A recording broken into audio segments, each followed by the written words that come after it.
Alsina, la hora. Son las 8 de la mañana, 7 de la mañana en Canarias. Más de uno en Onda Cero.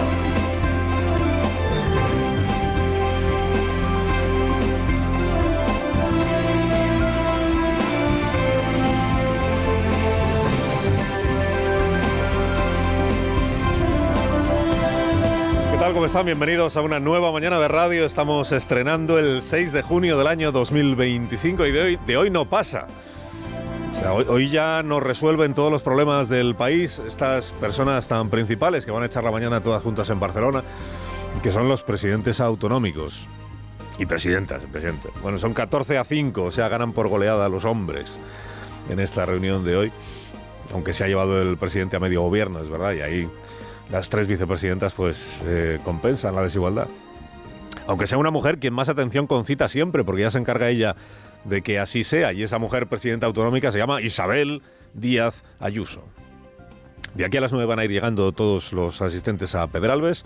El anfitrión es Salvador Illa, presidente de la Generalitat de Cataluña, no solo asistiendo con normalidad a la conferencia de presidentes, sino siendo quien organiza y recibe a los demás en una conferencia de presidentes, a diferencia de lo que hacían los presidentes independentistas o nacionalistas que tuvo la Generalitat, que lo que hacían era boicotear este tipo de citas institucionales. Primero llegarán los presidentes autonómicos, después llegará el presidente Sánchez y finalmente el rey don Felipe. Esta es la liturgia de cada conferencia de presidentes y este es el formato bien poco propicio, es verdad, para debatir o deliberar nada, porque consiste en que cada uno hace un monólogo pues como este de 10 minutos y ya cuando terminan los sermones pues casi les ha dado la hora de irse, porque ya son muchos.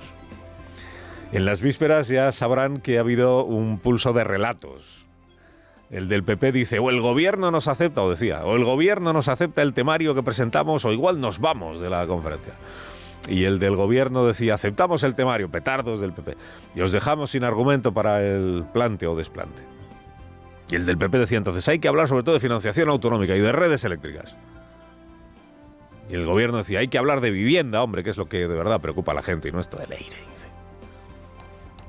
Es verdad que lo más preocupa al personal es el precio de la vivienda, sobre todo en algunas ciudades, porque 7 años después de que el gobierno asumiera el poder, el gobierno sigue culpando a los gobiernos autonómicos de que el problema se agrave incluso en aquellas comunidades autónomas en las que gobernaba el Partido Socialista hasta hace solo 2 años.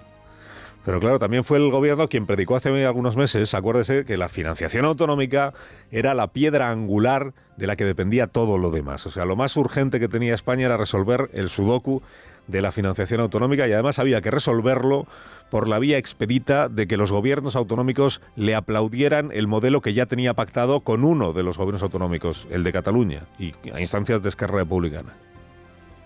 O sea, la financiación singular que el PP llama cupo catalán. Y que María Jesús Montero hace tiempo que no llama de ninguna manera porque hacer oposición en Andalucía pues ya consume todo su tiempo y entonces yo creo que hasta tiene olvidado lo de la financiación singular y tantas otras cosas de su ministerio. Hay que agradecerle a la vicepresidenta 1 que hoy rompa su costumbre de organizarse cualquier acto oficial en Sevilla los viernes para poder justificar que ya pues empieza, como quien dice, el fin de semana mitinero de 3 días y tener así una semana laboral como ministra de 4 jornadas en lugar de 5. Bueno, mientras la vicepresidenta 1 sigue dejándose la piel, que eso nadie lo duda, sigue dejándose la piel para tener cuanto antes listo el proyecto de presupuestos generales del Estado que prometió que iba a presentar hace un año y que todavía no ha presentado, sin inmutarse. Digo, mientras todo eso sucede, la señora Díaz Ayuso, que está especializada en encontrar banderas a las que agarrarse, lidera la campaña Pinganillos fuera. Muerte al pinganillo. Agustina de Aragón contra la traducción simultánea del catalán y del euskera. Que todo lo que me tengan que decir en los pasillos en español o lo dicen dentro en el mismo idioma o me saldré. O por el camino ya veré lo que haré con esos pinganillos. Ya le digo que no me los pienso poner. Es un acto de rebelión histórico, de resistencia pacífica. Tiene ecos de Mahatma Gandhi, de Rosa Parks, esta iniciativa de Isabel Díaz Ayuso, que se negará a ponerse el pinganillo. Y como ella ha dicho, ya verá luego qué hace con él. O sea, todavía saca un zapato hoy como Khrushchev y lo machaca allí mismo encima de la mesa, el pinganillo, mientras Sánchez se sonríe y Salvador Illa se persigna. Y dices, a ver, tampoco parece tanto sacrificio o tanta concesión ponerse un auricular en el oído, como ponerte un AirPod de esos. Que se imagine la presidenta madrileña, que además es runner ella, que está corriendo por el Retiro, por ejemplo, mientras escucha a Depeche Mode, que es como siempre se llamó en España, a Depeche Mode. Entonces es verdad que Pradales suena más paradito que esta banda, que es la favorita de Isabel Díaz Ayuso, creo, pero bueno, la imaginación es libre. Han puesto traducción simultánea por si, ya veremos, por si el Endacari o el presidente de Galicia, que es Rueda, decidieran hacer el gesto de intervenir utilizando una de las dos lenguas cooficiales en sus territorios que no es el español. O sea, si desearan hablar o en catalán, o en euskera, o en gallego. Bueno, tampoco parece un drama.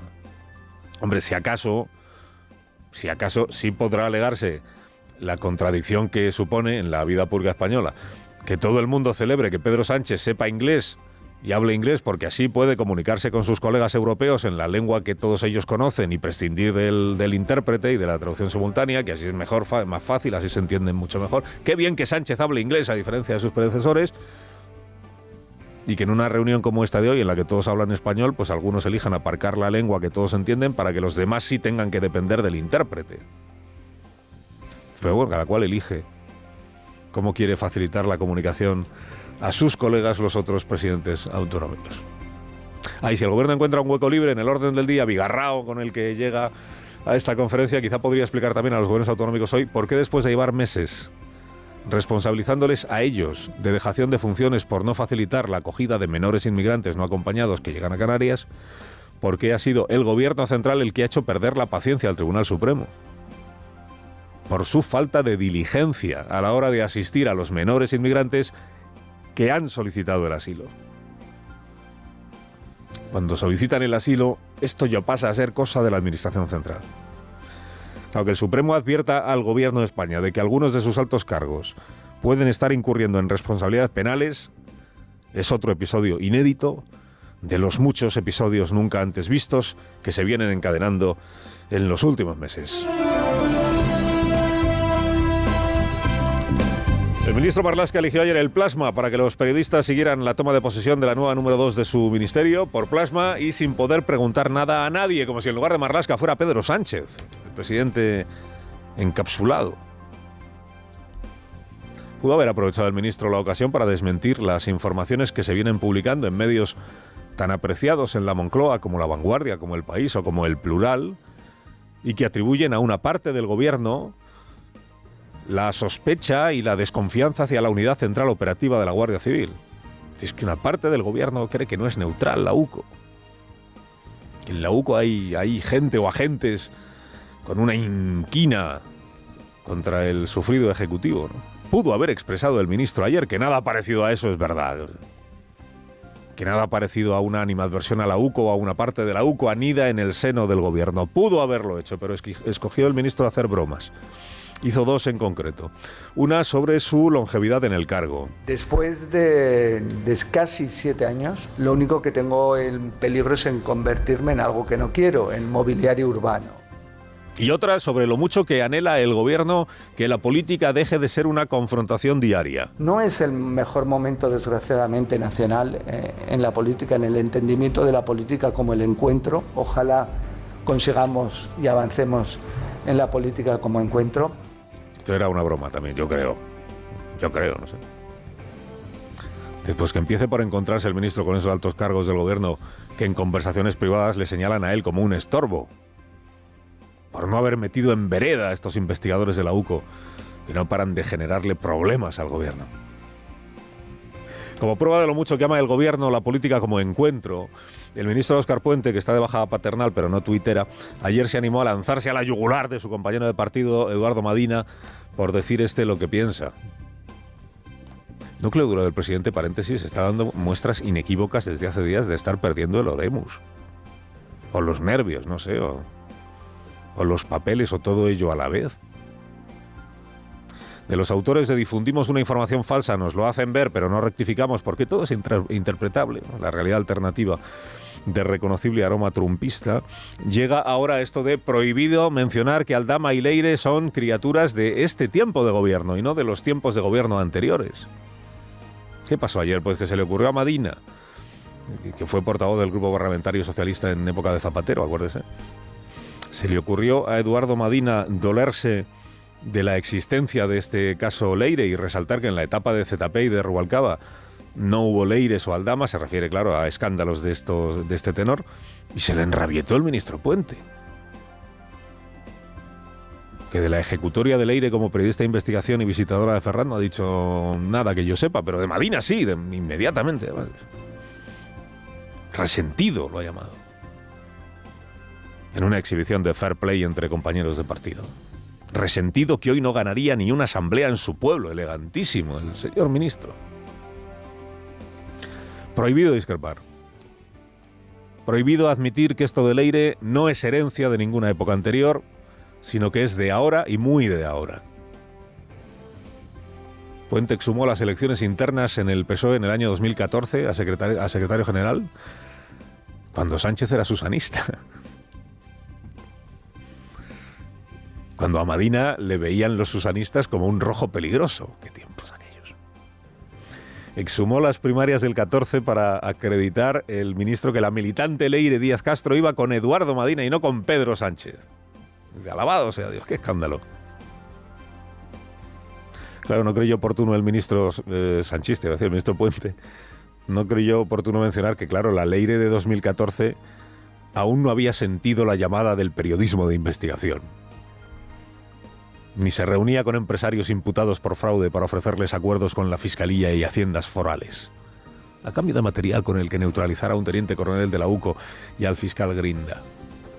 O sea que la Leire del año 14 aún no bebía los vientos por Pedro, es verdad, pero tampoco había sido aún premiada con un cargo directivo en una empresa pública, o con dos. Primero la del uranio y luego la de la filatelia. O sea, todo eso llegó cuando Sánchez ya ganó la moción de censura. Y empezaron a rodar cabezas en las empresas controladas por el gobierno para colocar gente. 7 años después siguen rodando cabezas y cada vez son más las empresas controladas por el gobierno. O sea que la carrera de Leire en Madrid como experta en uranio y filatelia es mérito del gobierno de ahora, no de Eduardo Madina. Tal como el pase VIP de que disfrutaba Aldama, compadre de Koldo en el Ministerio de Ábalos, no lo había heredado de ningún gobierno anterior. El pase, el acceso a los altos cargos, los papelucos con licitaciones de obra pública, todo eso empezó para Aldama en el final del verano del 18, o sea, en el comienzo del gobierno regenerador del presidente Sánchez. En el que estuvo 3 años, los 3 primeros años, ejerciendo como peso pesado José Luis Ábalos. Peso pesado y confidente del presidente. 3 años en los que presuntamente el gobierno, que presumía de estar limpio, pues resulta que igual no lo estaba. Se acentúa la incómoda sensación, incómoda para algunos socialistas por lo menos, de que el partido en el que militan padece o está enfermo de polarización interna. La discrepancia quedó proscrita hace tiempo. Aquel que ose decir en voz alta una obviedad, como que ni Leire ni la supuesta UCO patriótica son herencia de nadie, aquel que ose decir en voz alta una obviedad que incomode al líder y a su cohorte, será señalado como traidor y resentido. Y será sometido por el Gorrión Supremo al escarnio del Paseo de la Vergüenza. Carlos Alsina en Onda Cero.